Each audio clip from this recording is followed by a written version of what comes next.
ನಮ್ಗೆ ಗುರುವಾರ ಬಂತು ಅಂದ್ರೆ ಸಾಕು ನೆನಪಾಗದೆ ಗುರು ರಾಘವೇಂದ್ರ ಸ್ವಾಮಿಗಳು ಅವ್ರ ಮಠಗಳಲ್ಲಿ ಈ ಒಂದು ವಾಕ್ಯನ ನಾವು ಗಮನಿಸಿರ್ತೀವಿ. ಹರಿ ಸರ್ವೋತ್ತಮ ವಾಯು ಜೀವೋತ್ತಮ ಅಂತ.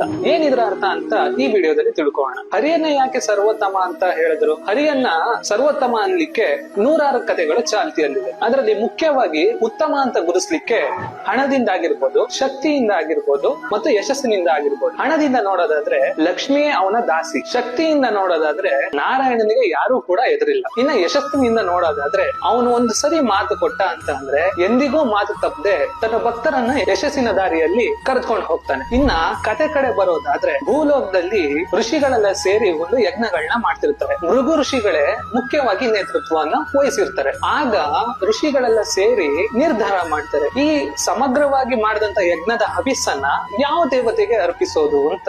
ಆಗ ಋಷಿಗಳೆಲ್ಲ ಹೇಳ್ತಾರೆ, ತ್ರಿಮೂರ್ತಿಗಳಲ್ಲಿ ಯಾರು ಉತ್ತಮರಾಗಿರ್ತಾರೆ ಅಂತ ಪರೀಕ್ಷೆ ಮಾಡಿ ಅವ್ರಿಗೆ ಈ ಯಜ್ಞದ ಹವಿಸ್ಸನ್ನ ಅರ್ಪಿಸೋಣ ಅಂತ. ಇದಕ್ಕೆ ನೇತೃತ್ವ ವಹಿಸೋದು ಭೃಗು ಋಷಿಗಳು. ಭೃಗು ಋಷಿಗಳು ಮೊದಲನೇದಾಗಿ ಬ್ರಹ್ಮಲೋಕಕ್ಕೆ ಹೊರಡ್ತಾರೆ. ಬ್ರಹ್ಮಲೋಕಕ್ಕೆ ಹೋದಾಗ ಬ್ರಹ್ಮದೇವರಿಗೆ ಪ್ರಣಾಮ ಮಾಡಿದ್ರೆ ಕುಳಿತ್ಕೊಂಡ್ಬಿಡ್ತಾರೆ. ಬ್ರಹ್ಮದೇವ ತಂದೆಗೆ ಪ್ರಣಾಮ ಮಾಡ್ಲಿಲ್ಲ ಅಂತ ಹೇಳಿ ಶಾಪ ಕೊಡ್ಲಿಕ್ಕೆ ಮುಂದಾಗ್ತಾರೆ. ಆಗ ಅಲ್ಲಿಂದ ಹೊರಟಂತ ಭೃಗು ಋಷಿಗಳು ಕೈಲಾಸಕ್ಕೆ ಶಿವನನ್ನ ನೋಡಿದಾಗ ಶಿವ ಗೌರವದಿಂದ ಆಲಿಂಗನ ಮಾಡ್ಕೊಳ್ಳಿಕ್ಕೆ ಬರ್ತಾನೆ. ಆಗ ಮೃಗು ಋಷಿಗಳು ಚಿಚಿ ಭಸ್ಮ ಹಚ್ಚಿದ್ಯಾ, ದೂರ ನಿಲ್ಲು ಮೈಲಿಗೆ ಅಂತ ಹೇಳಿ ಹೇಳ್ತಾರೆ. ಆಗ ಶಿವ ಏನು ನಾನು ಗೌರವದಿಂದ ನಿಮ್ಮನ್ನ ಸ್ವಾಗತಿಸ್ಲಿಕ್ಕೆ ಬಂದ್ರೆ ನನ್ನನ್ನೇ ಮೈಲಿಗೆ ಅಂತ ಹೇಳಿ ದೂರ ತಳ್ತೀರಾ ಅಂತ ಹೇಳಿ ತ್ರಿಶೂಲವನ್ನ ಎತ್ತಿ ಹಿಡ್ಕೊಂಡು ನಿಂತ್ಕೊಂತಾನೆ. ಆಗ ಅಲ್ಲಿಂದನೂ ಹೊರಟಂತ ಮೃಗು ಋಷಿಗಳು ನೇರವಾಗಿ ಬಂದದ್ದು ವೈಕುಂಠಕ್ಕೆ. ವೈಕುಂಠಕ್ಕೆ ಬಂದಾಗ ಯೋಗ ನಿದ್ರೆಯಲ್ಲಿ ವಿಷ್ಣು ಮಲಗಿರ್ತಾನೆ. ಇದನ್ನು ನೋಡಿದಂತಹ ಮೃಗು ಋಷಿಗಳು ನೇರ ಏಕಾಏಕಿ ಬಂದತೆ ವಿಷ್ಣುವಿನ ಎದೆಗೆ ಒದ್ಬಿಡ್ತಾರೆ. ಯೋಗ ನಿದ್ರೆಯಿಂದ